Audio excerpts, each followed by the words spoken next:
UFC. Incredibly happy to be here on this historic night. Just an incredible main event.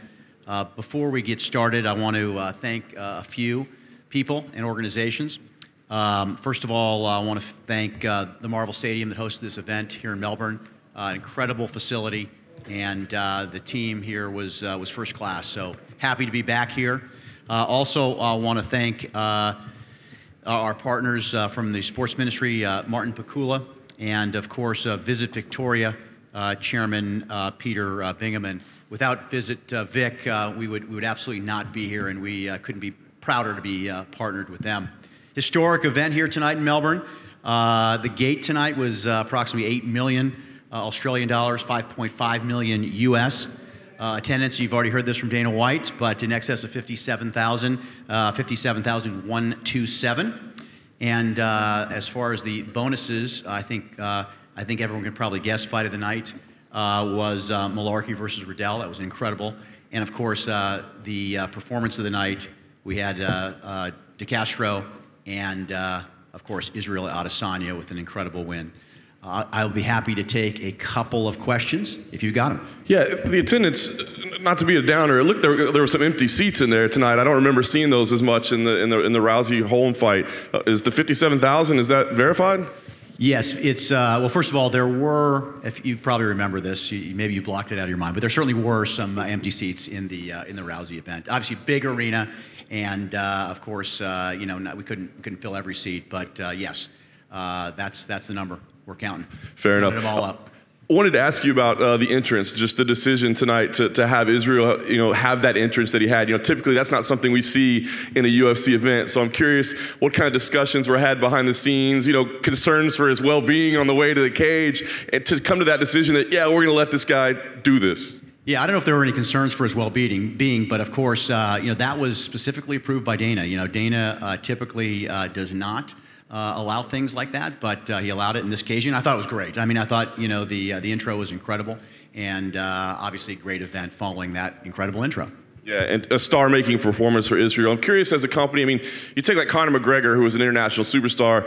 Ireland didn't have venues big enough for him, right? So he ends up fighting in the States. I mean, we think of Vegas as the home and where the biggest fights are, Madison Square Garden, that sort of thing in New York. But with Israel and having a venue like this here in Australia, I mean, do you foresee his future being able to hold, you know, additional title fights here in the market versus being forced to fight abroad? Listen, I think Israel Adesanya can fill stadiums anywhere in the world. I mean, there's no doubt that this guy's going to be a huge star. He's incredibly charismatic. He's got a fighting style that is really, really interesting.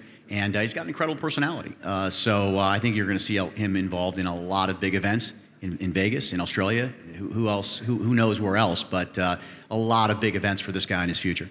I know matchmaking's not your strong suit, but, you know, listen, he's talking about John Jones. Of course, Paulo Costa was there cage side. Have you got any feedback from the matchmakers or from Dana, I should say, about what his next fight would be? Would it be the Paulo Costa fight, or are we thinking outside the box and other possibilities? You know, I'm not going to step on Dana's toes when it comes to matchmaking, so I think you'll have to ask him. But yeah, I think you're heading in the right direction, certainly. I mean, Costa was obviously here, and that's interesting. But I'm going to leave that one up to Dana and the matchmakers. Thanks. And last thing for me, Lawrence, I mean, a big event here. Can you tell us about the 2020 plans for this market? You know, the Oceania region. What can we expect to see here? Well, it's 2020. It's the future. You know, of the UFC. In part, is going to be here in Australia. This is an incredible market for us, pound for pound, one of the best in the world. And we're definitely back in Australia in 2020, and you know, 2021 and 2022, and as far as you want to speculate. Just to talk a little bit about what John was bringing up, just in terms of New Zealand, Dan Hooker, obviously a big name for quite some time in New Zealand, but do you believe a guy like, obviously Israel's the champion, but do you believe a guy like Dan Hooker could himself potentially headline a fight night card in New Zealand sometime in 2020? I mean, absolutely. I mean, take a look at Israel Adesanya. I mean, you know, only been in the UFC for a relatively short period of time. He's now a champion, and we're talking about, you know, more stadium shows in the future. Obviously, he just did one, headlined one today. So, I mean, the answer is, of course, and great win for Hooker tonight.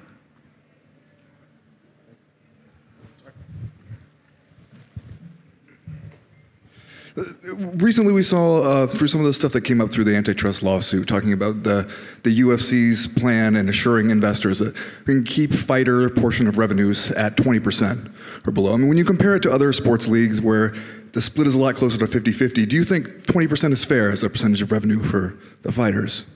You know, I'd really love to answer that question, but, you know, unfortunately we're involved in this lawsuit, and, you know, the lawyers who run this case have asked that they be the only ones that comment on it, but got some great answers for you. Unfortunately, not at privy to give them to you right now. So when the lawsuit's over, we could expect those answers?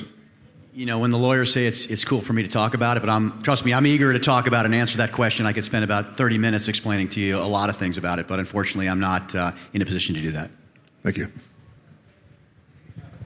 Yeah, hi there. First of all, just confirming that is a UFC world record crowd, correct? I believe it is, yes. Yeah. No, what do you think the future is for Robert Whittaker now?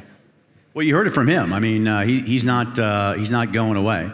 You know, he was a great champion, a great representative for Australia, a great representative for the sport and for the UFC.